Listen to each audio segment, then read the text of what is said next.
ನಮಸ್ಕಾರ. ಇರೋ ವಾಸ್ತು ವೀಕ್ಷಕರಿಗೆ ಸ್ವಾಗತ. ನಾನು ನಿಮ್ಮ ವಾಸ್ತು ಜನಾರ್ದನ್. ಈ ದಿನದ ವಾಸ್ತು ಸಂಚಿಕೆಯಲ್ಲಿ ಒಂದು ಫ್ಲೋರ್ನಲ್ಲಿ ಏನು ಒಂದು ಅಂತಸ್ತು ಇರುತ್ತೆ, ಆ ಒಂದು ಫ್ಲೋರ್ನಲ್ಲಿ ನಾವು ವಾಸ ಇರಬೇಕಾದ್ರೆ ಆ ಫ್ಲೋರ್ನಲ್ಲಿ ಮುಖ್ಯವಾಗಿ ಏನೆಲ್ಲ ಇರಲೇಬೇಕು ಅನ್ನೋದರ ವಾಸ್ತು ವಿಚಾರ ಈ ದಿನ ವಿವರಿಸ್ಲಿಕ್ಕೆ ಬಯಸ್ತೇನೆ. ಒಂದು ಫ್ಲೋರ್ ಅಂದರೆ ನೀವು ವಾಸ ಮಾಡಬೇಕಾದ್ರೆ ಅದು ಗ್ರೌಂಡ್ ಫ್ಲೋರೇ ಆಗ್ಬೋದು, ಫಸ್ಟ್ ಫ್ಲೋರೇ ಆಗ್ಬೋದು, ಯಾವುದೇ ಫ್ಲೋರೇ ಆಗ್ಬೋದು, ಅಥವಾ 3 ಫ್ಲೋರ್ ನೀವೇ ವಾಸ ಇರ್ಬೋದು. ಒಂದು ಮನೆ ಅಂದಮೇಲೆ ಮುಖ್ಯವಾಗಿ ಏನು ಇರಲೇಬೇಕು. ಯಾಕೆ ಅಂತಂದರೆ ಈಗ ತುಂಬ ಜನ ಒಂದು ಚಿಕ್ಕ ಸೈಟ್ಗಳು ಅಂತ ಹೇಳ್ಬಿಟ್ಟು ಒಂದೇ ಫ್ಲೋರಲ್ಲಿ ಒಂದು ಅಡುಗೆ ಮನೆ ಮಾಡ್ತಾರೆ, ಜಾಗ ಚಿಕ್ಕದಾಗಿದೆ ಅಂತ ಹೇಳ್ಬಿಟ್ಟು ನೆಕ್ಸ್ಟ್ ಫ್ಲೋರಲ್ಲಿ ಒಂದು ಮಾಸ್ಟರ್ ಬೆಡ್ರೂಮ್ ಮಾಡ್ತಾರೆ, ಅದೇ ಫ್ಲೋರಲ್ಲಿ ದೇವ್ರ ಮನೆ ಮಾಡ್ಕೊಳ್ತಾರೆ. ಅಥವಾ ಗ್ರೌಂಡ್ ಫ್ಲೋರ್ ಅಂತಿರುತ್ತೆ, ಗ್ರೌಂಡ್ ಫ್ಲೋರಲ್ಲಿ ಕಾರ್ ಪಾರ್ಕಿಂಗ್ ಮಾಡಿ ಒಂದು ಸ್ಟೇರ್ ಕೇಸ್ ಹಾಕ್ಕೊಂಡು ಮೇಲೆ ಹೋಗ್ತಾರೆ. ಫಸ್ಟ್ ಫ್ಲೋರಲ್ಲಿ ಒಂದು ಅಡುಗೆ ಮನೆ ಮಾತ್ರ ಮಾಡಿ ದೊಡ್ಡದಾಗಿ ಒಂದು ಹಾಲ್ ಮಾಡ್ತಾರೆ. ನೆಕ್ಸ್ಟ್ ಫ್ಲೋರಲ್ಲಿ ಹೋಗಿ ಒಂದು ಬೆಡ್ರೂಮು ದೇವ್ರ ಮನೆ ಮಾಡಿಕೊಳ್ತಾರೆ.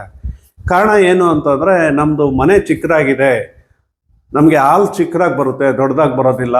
ಅಥವಾ ಮಾಸ್ಟರ್ ಬೆಡ್ರೂಮು ಅಡುಗೆ ಮನೆ ಎರಡೂ ಬಂದರೆ ಮನೆ ತುಂಬ ಚಿಕ್ಕದಾಗ್ಬಿಡುತ್ತೆ ಅಂಥೇಳಿ ಒಂದೊಂದು ಫ್ಲೋರಲ್ಲಿ ಒಂದು ಫ್ಲೋರಲ್ಲಿ ಅಡುಗೆ ಮನೆ ಮಾಡ್ತಾರೆ, ಇನ್ನೊಂದು ಫ್ಲೋರಲ್ಲಿ ದೇವ್ರ ಮನೆ ಮಾಡ್ತಾರೆ, ಮತ್ತು ಬೆಡ್ರೂಮ್ ಮಾಡ್ತಾರೆ. ಈ ರೀತಿ ವಾಸ್ತು ವಿಚಾರದಲ್ಲಿ ಅವಕಾಶ ಇದೆಯಾ, ಈ ರೀತಿ ಮಾಡ್ಬೋದಾ ಅನ್ನೋದರ ನಿಮಗೆ ಪರಿಪೂರ್ಣವಾದ ವಿಚಾರ ನಿಮಗೆ ಈ ದಿನ ವಿವರಿಸ್ತೇನೆ. ನಮ್ಮ ಇರೋ ವಾಸ್ತು ಚಾನಲ್ನ ಯಾರೆಲ್ಲ ಫಸ್ಟ್ ಟೈಮ್ ನೋಡ್ತಾ ಇದ್ದೀರಾ, ಸಬ್ಸ್ಕ್ರೈಬ್ ಮಾಡಿ, ಶೇರ್ ಮಾಡಿ, ಮತ್ತು ಬೆಲ್ ಬಟನ್ ಒತ್ತಿ. ನೋಡಿ, ವಾಸ್ತು ವಿಚಾರದಲ್ಲಿ ಎಲ್ಲನೂ ಮುಖ್ಯ ಆಗುತ್ತೆ. ನಾನು ವಾಸ್ತು ಪ್ರಕಾರ ಮನೆ ಮಾಡಿದ್ದೀನಿ ಅಂತ ನೀವು ಅಂದ್ಕೊಳ್ತೀರಾ, ಆದರೆ ಯಾವ ಫ್ಲೋರಲ್ಲಿ ಏನು ಬರಬೇಕು ಅಂತ ಗೊತ್ತಿರೋದಿಲ್ಲ. ನೋಡಿ, ಇದು ಪೂರ್ವ, ಪಶ್ಚಿಮ, ಉತ್ತರ, ದಕ್ಷಿಣ, ಇದು ಈಶಾನ್ಯ, ಆಗ್ನೇಯ, ವಾಯವ್ಯ, ನೈಋತ್ಯ. ಒಂದು ಚಿಕ್ಕ ಸೈಟೇ ಅಂದ್ಕೊಳ್ಳಿ, ಒಂದು 15 ಅಥವಾ 20ಕ್ಕೆ 30 ಅಥವಾ 30ಕ್ಕೆ 40 ಇರುತ್ತೆ, ಅಥವಾ 20ಕ್ಕೆ 40 ಇರುತ್ತೆ. ಚಿಕ್ಕ ಸೈಟು ಅಂತ ಅದು ಕಷ್ಟದ ಜೀವನ. ಯಾಕಂದರೆ ಈಗ ಬೆಂಗಳೂರಲ್ಲಿ ಈಗ ಮೊನ್ನೆವರೆಗೂ ಆಯಿತು, ಈಗ ಒಂದು ಬೆಂಗಳೂರಲ್ಲಿ ಸೈಟ್ ತೊಗೊಬೇಕಾದ್ರೆ ಒಂದು 80 ಲಕ್ಷ, 1 ಕೋಟಿ ರೂಪಾಯಿ ಬೇಕಾಗುತ್ತೆ. ಹಾಗಾಗಿ ಅಷ್ಟು ಅಮೌಂಟು ಕೆಲವರು ಹೊಂದ್ಸೋದಕ್ಕೆ ಆಗೋದಿಲ್ಲ. ಮತ್ತು ಅದು ನೀವು ಎಲ್ಲೇ ಕಟ್ಬೋದು. ನಾನು ಚಿಕ್ಕದೊಂದು ಮನೆ ಮಾಡ್ಕೊತೀನಿ ಅಂತ ಹೇಳ್ಬಿಟ್ಟು ಯಾವುದೋ ಒಂದು ಜಾಗದಲ್ಲಿ ನಿಮ್ಮ ಬಜೆಟ್ಟು ಚಿಕ್ಕದಾಗಿರುತ್ತೆ ಅಂದ್ಕೊಳ್ಳಿ, ಅಥವಾ ನೀವು ತೋಟದ ಜಾಗದಲ್ಲೇ ಮಾಡ್ತಾ ಇರ್ತೀರಾ, ಅಥವಾ ನಿಮ್ಮದು ಯಾವುದೋ ಸ್ವಂತ ಜಮೀನಲ್ಲೇ ಮಾಡ್ತಾ ಇರ್ತೀರಾ, ಚಿಕ್ಕದಾಗಿ ಮನೆ ಕಟ್ಕೊಬೇಕು ಅಂತ ಹೇಳ್ಬಿಟ್ಟು ನನ್ನ ಬಜೆಟ್ ಚಿಕ್ಕದು ಅಂತ ಹೇಳ್ಬಿಟ್ಟು ಒಂದೊಂದು ಫ್ಲೋರಲ್ಲಿ ಒಂದೊಂದು ಮಾಡ್ತಾರೆ. ಸಪೋಸ್ ಏನು ಮಾಡ್ತಾರೆ ಅಂತಂದರೆ, ಗ್ರೌಂಡ್ ಫ್ಲೋರಲ್ಲಿ ಸಿಟಿಗಳಲ್ಲಿ ನಾನು ಹೇಳ್ತೀನಿ, ಗ್ರೌಂಡ್ ಫ್ಲೋರಲ್ಲಿ ಕಾರ್ ಪಾರ್ಕಿಂಗು ರೋಡಲ್ಗಳಲ್ಲಿ ಹಾಕೋದಕ್ಕೆ ಅವಕಾಶ ಇರೋದಿಲ್ಲ. ಗ್ರೌಂಡ್ ಫ್ಲೋರಲ್ಲಿ ಒಂದು ಕಾರ್ ಪಾರ್ಕಿಂಗು, ಒಂದು ಸ್ಟೇರ್ ಕೇಸ್ ಹಾಕ್ತಾರೆ, ಮತ್ತು ಮೇಲೆ ಹೋಗ್ಬಿಟ್ಟು ಒಂದು ಅಡುಗೆ ಮನೆ ಮಾಡ್ತಾರೆ ಫಸ್ಟ್ ಫ್ಲೋರಲ್ಲಿ. ಅದೇ ಫ್ಲೋರಲ್ಲಿ ದೇವ್ರ ಮನೆ ಮಾಡ್ತಾರೆ, ನೆಕ್ಸ್ಟ್ ಫ್ಲೋರಲ್ಲಿ ಬೆಡ್ರೂಮ್ ಮಾಡ್ಕೊಳ್ತಾರೆ. ಇನ್ನು ಕೆಲವರು ಗ್ರೌಂಡ್ ಫ್ಲೋರಲ್ಲಿ ಒಂದು ಅಡುಗೆ ಮನೆ ಮಾಡ್ತಾರೆ, ಒಂದು ದೇವ್ರ ಮನೆ ಮಾಡ್ತಾರೆ, ಫಸ್ಟ್ ಫ್ಲೋರ್ಗೆ ಹೋಗ್ಬಿಟ್ಟು ದೊಡ್ಡದಾಗ ಒಂದು ಬೆಡ್ರೂಮ್ ಮಾಡ್ಕೊಳ್ತಾರೆ. ಅವ್ರಿಗೆ ಅವಶ್ಯಕತೆಗಳು ಹೆಂಗಿರುತ್ತೋ ಹಂಗೆಲ್ಲ ಮಾಡೋದಕ್ಕೆ ಹೋಗ್ತಾರೆ. ಅದು ಅವ್ರಿಗೂ ಗೊತ್ತಿರುತ್ತೋ ಇಲ್ಲ, ಅಥವಾ ಇಂಜಿನಿಯರ್ಸೇ ಮಾಡ್ತಾರೋ, ಅಥವಾ ನಮ್ಮ ಮೇಸ್ತ್ರಿಗಳೇ ಮಾಡಿಸ್ತಾರೋ, ಅದು ಬೇರೆ ವಿಚಾರ. ಆ ರೀತಿ ಮಾಡೋದಕ್ಕೆ ಅವಕಾಶ ಇದೆಯಾ ಅಂತ ತಿಳ್ಕೊಂಡು ಮಾಡೋದು ತುಂಬ ಮುಖ್ಯ ಆಗುತ್ತೆ. ನೋಡಿ, ಯಾವುದೇ ಮನೆಗಾಗಲಿ, ಅದು ಎಷ್ಟು ಚಿಕ್ಕ ಸೈಟನ ಆಗಲಿ, ದೊಡ್ಡ ಸೈಟನ ಆಗಲಿ, ಒಂದು ಫ್ಲೋರಲ್ಲಿ, ಅದು ಗ್ರೌಂಡ್ ಫ್ಲೋರೇ ಆಗ್ಬೋದು, ಫಸ್ಟ್ ಫ್ಲೋರೇ ಆಗ್ಬೋದು, ಯಾವ ಫ್ಲೋರೇ ಆಗ್ಬೋದು, ನೀವು ಯಾವ ಫ್ಲೋರಲ್ಲಿ ಅಡುಗೆ ಮನೆ ಮಾಡ್ತೀರಾ ಅದೇ ಫ್ಲೋರಲ್ಲಿ ಮಾಸ್ಟರ್ ಬೆಡ್ರೂಮ್ ಬರಬೇಕು. ಅದು ಚಿಕ್ಕದಾಗಲಿ ದೊಡ್ಡದಾಗಲಿ, ಅಲ್ಲಿ ಯಾರಾದರೂ ಒಬ್ಬರು ಮಲಗೋ ರೀತಿ, ಹಿರಿಯರು, ಮನೆ ಯಜಮಾನರಾಗ್ಬೋದು, ಮನೆಯ ತಂದೆ ತಾಯಿ ಆಗ್ಬೋದು, ತಂದೆ ಇದ್ದರೆ ತಂದೆ, ತಾಯಿ ಇದ್ದರೆ ತಾಯಿ, ಅಥವಾ ಯಾರಾದರೂ ಹಿರಿಯರಿದ್ದರೆ ಅಲ್ಲಿ ಮಲಗೋ ರೀತಿ ನೈಋತ್ಯದ ಭಾಗದಲ್ಲಿ ಮಾಸ್ಟರ್ ಬೆಡ್ರೂಮ್ ಬರಲೇಬೇಕು. ಅದೇ ರೀತಿ ಆಗ್ನೇಯದಲ್ಲಿ ಕಿಚನ್ ಬರಲೇಬೇಕು. ಅಥವಾ ವಾಯುದಲ್ಲಿ ಮಾಡ್ತೀರಾ, ಅದು ನಿಮ್ಮ ಆಪ್ಷನ್, ಸೆಕೆಂಡ್ ಆಪ್ಷನ್. ಆಗ್ನೇಯದಲ್ಲಿ ಕಿಚನ್ ಬರಲೇಬೇಕು. ಅದೇ ಫ್ಲೋರಲ್ಲಿ ದೇವ್ರ ಮನೆ ಬರಬೇಕು. ಇದು 3 ಒಂದೇ ಫ್ಲೋರಲ್ಲಿ, ಅಡುಗೆ ಮನೆ, ಕಿಚನ್ನು, ಮಾಸ್ಟರ್ ಬೆಡ್ರೂಮು, ದೇವ್ರ ಮನೆ 3 ಒಂದೇ ಫ್ಲೋರಲ್ಲಿ ಬಂದರೆ ಅದು ಪರ್ಫೆಕ್ಟ್ ವಾಸ್ತು, ಅದು ಸರಿಯಾದ ವಾಸ್ತು ವಿಧಾನ. ಅಥವಾ ನಮಗೆ ಅವಕಾಶನೇ ಇಲ್ಲ, ನಾವು ಗ್ರೌಂಡ್ ಫ್ಲೋರಲ್ಲಿ ಅಡುಗೆ ಮನೆ ಮಾಡ್ತೀವಿ, ಫಸ್ಟ್ ಫ್ಲೋರಲ್ಲಿ ಮಾಸ್ಟರ್ ಬೆಡ್ರೂಮ್ ಮಾಡ್ಕೊಂಡು ದೇವ್ರ ಮನೆ ಮಾಡ್ಕೊಳ್ತೀವಿ, ಆ ರೀತಿ ಎಲ್ಲ ಮಾಡಬಾರ್ದು. ಅಡುಗೆ ಮನೆ ಯಾವ ಫ್ಲೋರಲ್ಲಿರುತ್ತೋ ಅದೇ ಫ್ಲೋರಲ್ಲೇ ಮಾಸ್ಟರ್ ಬೆಡ್ರೂಮ್ ಇರಬೇಕು, ಅದೇ ಫ್ಲೋರಲ್ಲೇ ದೇವ್ರ ಮನೆ ಇರಬೇಕು. ಅಥವಾ ನಿಮ್ಗೆ ಅಡುಗೆ ಮನೆ ಮಾಡಿ ಒಂದು ಚಿಕ್ಕದು ಬೆಡ್ರೂಮ್ ಮಾಡೋಕ್ಕಾಗುತ್ತಾ? ದೊಡ್ಡ ಬೆಡ್ರೂಮ್ ಮಾಡೋದಕ್ಕಾಗೋದಿಲ್ವಾ? ಒಂದು ಚಿಕ್ಕದು ಬೆಡ್ರೂಮ್ ಮಾಡಿ ಅಲ್ಲಿ ಯಾರಾದರೂ ಮಲಗೋದಕ್ಕೆ ಕೊಟ್ಟು ಅದೇ ಫ್ಲೋರಲ್ಲಿ ದೇವ್ರ ಮನೆ ಕಿಚನ್ ಎರಡೂ ಮಾಡಿ ನೀವು ಮನೆ ಮಾಡ್ಕೊಳ್ಳಿ. ಅದು ತುಂಬ ಕರೆಕ್ಟ್ ವಾಸ್ತು ವಿಧಾನದಲ್ಲಿ. ನಮಗೆ ಜಾಗ ಚಿಕ್ಕದಾಗಿದೆ, ಎಲ್ಲ ದೊಡ್ಡದಾಗಿ ಬೇಕು ಅಂತ ಹೇಳ್ಬಿಟ್ಟು ಅಡುಗೆ ಮನೆನ ದೊಡ್ಡದಾಗಿ ಮಾಡಿಬಿಟ್ಟು ನೆಕ್ಸ್ಟ್ ಫ್ಲೋರಲ್ಲಿ ಬೆಡ್ರೂಮು ದೇವ್ರ ಮನೆ ಮಾಡ್ಕೊಳ್ತೀನಿ ಅಂದರೆ ಅದು ವಾಸ್ತು ವಿಚಾರದಲ್ಲಿ ಅಷ್ಟು ಸರಿ ಬರೋದಿಲ್ಲ. ನಿಮಗೆ ಯಾವ ಫ್ಲೋರಲ್ಲಿ ಅಡುಗೆ ಮನೆ ಇರುತ್ತೆ ಅದೇ ಫ್ಲೋರಲ್ಲೇ ದೇವ್ರ ಮನೆ ಬೆಡ್ರೂಮ್ ಬರೋದ್ರಿಂದ ಅದು ನಿಮಗೆ ಪಂಚಭೂತಗಳಲ್ಲಿ ಅಗ್ನಿನೂ ಅಲ್ಲೇ ಸಿಗುತ್ತೆ, ಸ್ಥಿರತೆನೂ ಅಲ್ಲೇ ಸಿಗುತ್ತೆ. ಚಿಕ್ಕದಾಗಲಿ ಅದು ನೀವು ವುಡ್ಡಲ್ಲಿ ಮಾಡಿಸ್ತೀರಾ ಅಥವಾ ಗೋಡೆಗೆ ದೇವ್ರ ಫೋಟೋಗಳು ಹೊಡಿತೀರಾ ಅಥವಾ ನೀವು ಮಂಟಪನೆ ಕಟ್ಕೊಂತೀರಾ, ಅದು ವಾಸ್ತು ಪ್ರಕಾರ ಇರಬೇಕು. ಆದರೆ ಒಂದೇ ಫ್ಲೋರಲ್ಲಿ ಬಾತ್ರೂಮ್ ಬೇಕಿದ್ರೆ ನೀವು ಯಾವ ಫ್ಲೋರಲ್ಲಿ ಬೇಕಾ ಮಾಡಿಕೊಳ್ಳಿ, ಆದರೆ master bedroom kitchen important. First point master bedroom kitchen ಒಂದೇ ಫ್ಲೋರಲ್ಲಿ ಬರಲೇಬೇಕು. ದೇವ್ರ ಮನೆ ನೀವು ನೆಕ್ಸ್ಟ್ ಫ್ಲೋರಲ್ಲಿ ಮಾಡಿದ್ರೂ ನಡೆಯುತ್ತೆ, ಆದರೆ ಕಿಚನ್ ಇರೋ ಜಾಗದಲ್ಲೇ ಮಾಸ್ಟರ್ ಬೆಡ್ರೂಮ್ ಬರಬೇಕು. ಅದನ್ನು ಬಿಟ್ಟು ನಾವು ಗ್ರೌಂಡ್ ಫ್ಲೋರಲ್ಲಿ ಮಾಸ್ಟರ್ ಬೆಡ್ರೂಮ್ ಮಾಡ್ತೀವಿ, ಫಸ್ಟ್ ಫ್ಲೋರಲ್ಲಿ ಅಡುಗೆ ಮನೆ ಮಾಡ್ತೀವಿ ಅಂದರೆ ಅದು ಸೆಕೆಂಡ್ ಆಪ್ಷನ್ನು. ಅಷ್ಟು ಸ್ಥಿರತೆ ಇರೋದಿಲ್ಲ, ನಿಮ್ಮ ವಾಸ್ತು ವಿಚಾರದಲ್ಲಿ ಅಷ್ಟು ಬಲ ಬರೋದಿಲ್ಲ. ನಿಮಗೆ ವಾಸ್ತು ಬಲ ಕರೆಕ್ಟಾಗಿ ಬೇಕು ಅಂದರೆ ಅಡುಗೆ ಮನೆ ಇರೋ ಫ್ಲೋರಲ್ಲೇ ನಿಮಗೆ ಬೆಡ್ರೂಮ್ ಇರಬೇಕು, ದೇವ್ರ ಮನೆ ಇರಬೇಕು. ನಾನೆಲ್ಲ ವಾಸ್ತುಗೆ ಮಾಡ್ತಾ ಇದ್ದೀನಿ ಅಂತೀರಾ, ಆದರೆ ಒಂದೊಂದು ಫ್ಲೋರಲ್ಲಿ ಒಂದೊಂದು ಇದ್ದರೆ ಅದು ಅಷ್ಟು ಸರಿ ಬರೋದಿಲ್ಲ. ಹಾಗಾಗಿ ಯಾವುದೇ ಮನೆಗಾಗಲಿ ನೀವು ಅದು ಮನೆ ಚಿಕ್ಕದಾದರೂ ಪರವಾಗಿಲ್ಲ, ನಿಮಗೆ ಅದು ಆಗಿ ಬರಬೇಕು, ಅದು ವಾಸ್ತು ಪ್ರಕಾರ ಇರಬೇಕು. ಯಾವ ರಸ್ತೆ ಇದೆ, ಯಾವ ರಸ್ತೆಗೆ ನಾನು ಯಾವ ಡೋರ್ ಇಡಬೇಕು, ಯಾವ ರಸ್ತೆಗೆ ನಾನು ಎಲ್ಲಿ ಏನು ಮಾಡಿಕೊಳ್ಬೇಕು ಅನ್ನೋದನ್ನು ನೀವು ತಿಳ್ಕೊಂಡು ಅಥವಾ ಒಳ್ಳೆ ವಾಸ್ತು ಸಲಹೆಗಾರರನ್ನ ತೋರಿಸಿ ನೀವು ಅದು ಚಿಕ್ಕದಾದರೂ ಪರವಾಗಿಲ್ಲ, ದೊಡ್ಡವ್ರು ಹೇಳಿದ್ದಾರೆ ಆಗಿ ಬಂದರೆ ಅಂಗಯುಮ್ಲ ಸಾಕು ಅಂತ. ನಿಮಗೆ ಆ ಮನೆ ಆಗಿ ಬರಬೇಕು. ನೀವು ಆಗಿ ಬರೆದಿದ್ದು ನೀವು ಅರ್ಧ ಎಕರೆಯಲ್ಲಿ ಮನೆ ಕಟ್ಟಿದ್ರು ನೆಮ್ಮದಿ ಇರೋದಿಲ್ಲ. ನಮ್ಮ ಕಣ್ಮುಂದೆ ಎಷ್ಟೋ ಮನೆಗಳಿದ್ದಾವೆ, ಒಳ್ಳೊಳ್ಳೆ ಇಂಜಿನಿಯರ್ಸನ್ನ ಕರೆಸಿ ಅರ್ಧ ಎಕರೆಗಳು ಮನೆಗಳು ಕಟ್ಟಿರೋವು ನೋಡಿದ್ದೇವೆ. ಅದನ್ನು ಪಾಯ ಹಾಕಿದ್ಮೇಲೆ ಅಥವಾ ಅಲ್ಲಿಗೆ ವಾಸ ಹೋದ್ಮೇಲೆ ಸಮಸ್ಯೆಗಳು ಸಿಗಾಕ್ಕೊಂಡು ಆ ಮನೆಗಳಲ್ಲಿ ವಾಸ ಮಾಡದೇ ಇರೋಕ್ಕಾಗದೆ ಮನೆ ಬಿಟ್ಟು ಬೇರೆ ಕಡೆ ಹೋಗಿರೋವು ನಮ್ಮ ಕಣ್ಮುಂದೆ ಸುಮಾರು ನಿದರ್ಶನಗಳಿದ್ದಾವೆ. ಅದೇ ರೀತಿ ಯಾರೋ ತೋರಿಸ್ಕೊಳೋದಕ್ಕೆ, ಯಾರಿಗೋ ನೋಡ್ಸ್ಕೊಳೋದಕ್ಕೆ ಎಲಿವೇಶನ್ಗಳು ಮಾಡಿ, ಮಾಡ್ರನ್ನಾಗಿ ಡಿಸೈನ್ಗಳು ಮಾಡಿ, ಡಿಸೈನ್ಗಳು ಕೊಡೋ ಪ್ರಾಮುಖ್ಯತೆ ನಮ್ಮ ಜನ ವಾಸ್ತುಕ್ಕೆ ಕೊಡ್ತಾ ಇಲ್ಲ. ಆ ರೀತಿ ಮಾಡಬಾರ್ದು. ಡಿಸೈನ್ಗಿಂತ ಮುಖ್ಯ ಮನೆ ವಾಸ್ತು ಪ್ರಕಾರ ಇರಬೇಕು. ನೀವು ವಾಸ್ತು ಪ್ರಕಾರ ಮನೆ ಮಾಡಿದ್ರೆ ನಿಮಗೆ ಆರೋಗ್ಯ, ಆಯುಷ್ಯು, ಆರ್ಥಿಕ ಅಭಿವೃದ್ಧಿ, ನೆಮ್ಮದಿ ಎಲ್ಲ ಕೊಡುತ್ತೆ. ನೀವು ಜಾಗ ಚಿಕ್ಕದು, ನಾನು ಡಿಸೈನ್, ಅದರಲ್ಲೂ ಡಿಸೈನು, ಇಂಥ ಚಿಕ್ಕ ಜಾಗಗಳಲ್ಲೂ ಡಿಸೈನ್ಗಳು ಮಾಡೋಕ್ಕೆ ಹೋಗ್ತಾರೆ. ಜಾಗ ಇರೋದೇ ಚಿಕ್ಕದು, ಇಂಥ ಜಾಗಗಳಲ್ಲಿ ಕೂಡ ಡಿಸೈನ್ಗಳು ಮಾಡೋದಕ್ಕೆ ಹೋಗ್ತಾರೆ. ಯಾಕಂದರೆ ಅವ್ರ ಆಸೆ, ಯಾರ್ದೋ ಮನೆ ನೋಡಿರ್ತಾರೆ ದೊಡ್ಡ ಮನೆ, ಅವ್ರ ವಾಸ್ತು ಪ್ರಕಾರ ಇರುತ್ತೆ, ಅದೇ ರೀತಿ ನನ್ನ ಮನೆಯೂ ಬರಬೇಕು ಅಂತ ಇಲ್ಲದ ಡಿಸೈನ್ಗಳನ್ನೆಲ್ಲ ಮೇಸ್ತ್ರಿಗಳು ಕೇಳಿ ಅಥವಾ ಇಂಜಿನಿಯರ್ಗಳು ಮಾಡೋಕ್ಕೆ ಹೊಡ್ತಾರೆ.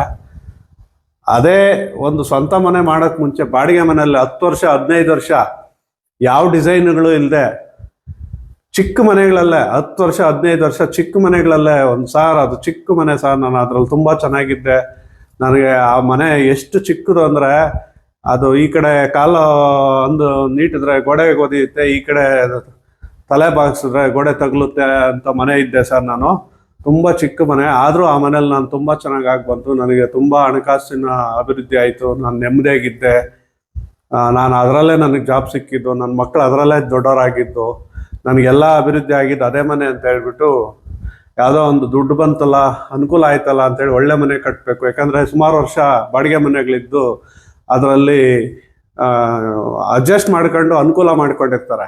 ಆದರೆ ಈ ನೆಕ್ಸ್ಟ್ ಹೋಗೋ ಮನೆ ವಾಸ್ತು ನೋಡೋದಿಲ್ಲ, ಅದು ಹೆಂಗಾದರೂ ಇರಲಿ ಡಿಸೈನ್ ಇರಬೇಕು, ಯಾರು ಕಟ್ಟಿರಬಾರ್ದು ಅಂಥ ಮನೆ ಕಟ್ಟಬೇಕು ಅಂತ ಹೋಗಿ ಸಮಸ್ಯೆಗಳು ಸಿಕ್ಕಾಕೊಂಡ್ರು ನಮ್ಮ ಕಣ್ಮುಂದೆ ಇದ್ದಾವೆ. ವಾಸ್ತು ಪ್ರಕಾರ ಇರೋ ಮನೆಗಳಿಗೆ ಹೋದ್ಮೇಲೆ ಎಷ್ಟೋ ಜನ, ಸರ್ ನಾನು ಒಂದು ಹಳೆ ಮನೆಯಲ್ಲಿದ್ದೆ, ಅದು ವಾಸ್ತು ತುಂಬ ವಿರುದ್ಧವಾಗಿತ್ತು, ಇನ್ನೊಂದು ಯಾವುದೋ ಮನೆಗೆ ಹೋದೆ, ಆ ಮನೆಗೆ ಹೋದ್ಮೇಲೆ ನನಗೆ ತುಂಬ ಅನುಕೂಲ ಕೊಡ್ತು ಅಂತ ಎಷ್ಟೋ ಜನ ಅನುಭವಗಳು ನಮ್ಮ ಮುಂದೆ ಹೇಳ್ಕೊಂಡಿದ್ದಾರೆ.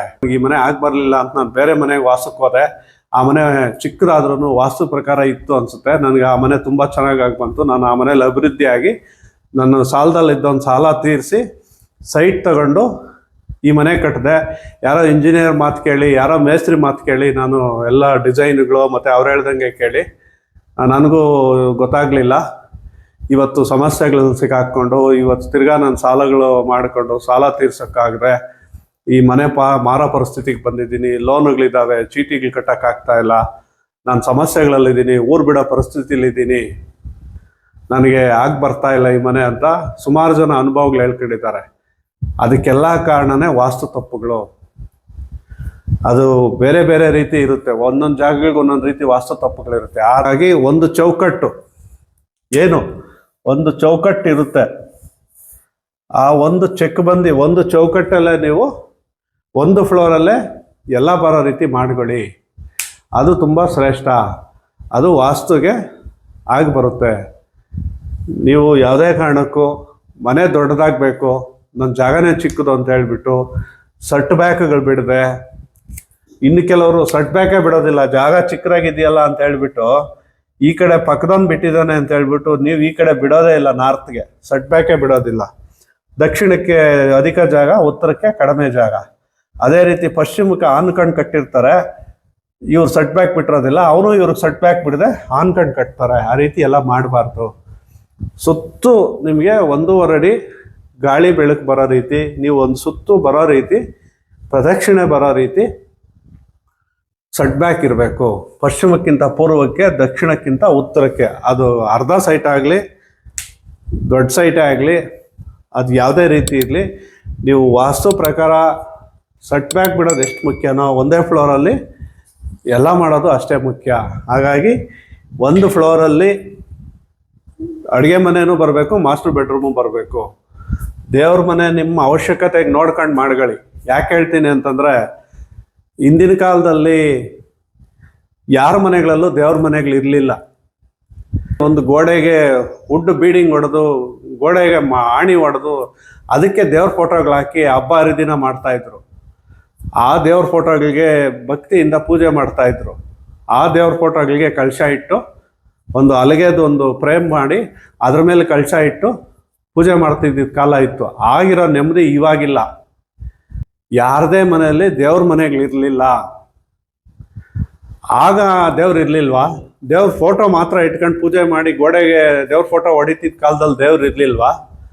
ನಮ್ಮ ಮನೆಗಳಲ್ಲಿ ದೇವ್ರ ಮನೆಗಳು ಮಾಡಿ, ದೊಡ್ಡ ದೊಡ್ಡದಾಗಿ ಮಂಟಪಗಳು ಮಾಡಿ, ವಿಗ್ರಹಗಳನ್ನಿಟ್ಟು ಜನಗಳು ನೋಡೋದಕ್ಕೆ ಹಿಡಿದ್ಮೇಲೆ ಏನಾದರೂ ದೇವ್ರು ದೇವ್ರ ಮನೆಗಳಿಗೆ.